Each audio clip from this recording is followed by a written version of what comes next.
तेनालीराम, उधार का बोझ।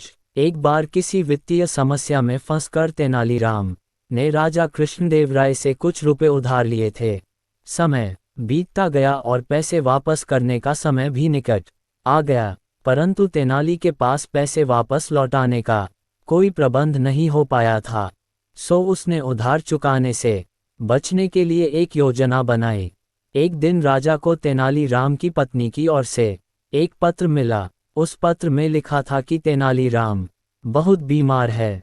तेनालीराम कई दिनों से दरबार में भी नहीं आ रहा था, इसलिए राजा ने सोचा कि स्वयं जाकर तेनाली से मिला जाए। साथ ही राजा को भी संदेह हुआ कि कहीं उधार से बचने के लिए तेनालीराम की कोई योजना तो नहीं है। राजा तेनालीराम के घर पहुंचे।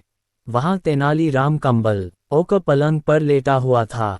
उसकी ऐसी अवस्था देखकर राजा ने उसकी पत्नी से कारण पूछा। वह बोली, महाराज, इनके दिल पर आपके दिए हुए उधार का बोझ है। यही चिंता इन्हें अंदर ही अंदर खाए जा रही है और शायद इसी कारण ये बीमार हो गए। राजा ने तेनाली को सांत्वना दी और कहा, तेनाली, तुम परेशान मत हो। तुम मेरा उधार चुकाने के लिए नहीं बंधे हुए हो। चिंता छोड़ो और शीघ्र स्वस्थ हो जाओ। ये सुन तेनालीराम पलंग से कूद पड़ा और हंसते हुए बोला, महाराज, धन्यवाद। यह क्या है तेनाली? इसका मतलब तुम बीमार नहीं थे। मुझसे झूठ बोलने का तुम्हारा साहस कैसे हुआ? राजा ने क्रोध में कहा, नहीं नहीं महाराज, मैंने आपसे झूठ नहीं बोला। मैं उधार के बोझ से बीमार था।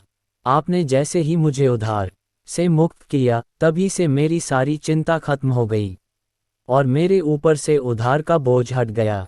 इस बोझ के हटते ही मेरी बीमारी भी जाती रही और मैं अपने को स्वस्थ महसूस करने लगा। अब आपके आदेशानुसार मैं स्वतंत्र, स्वस्थ व प्रसन्न हूँ।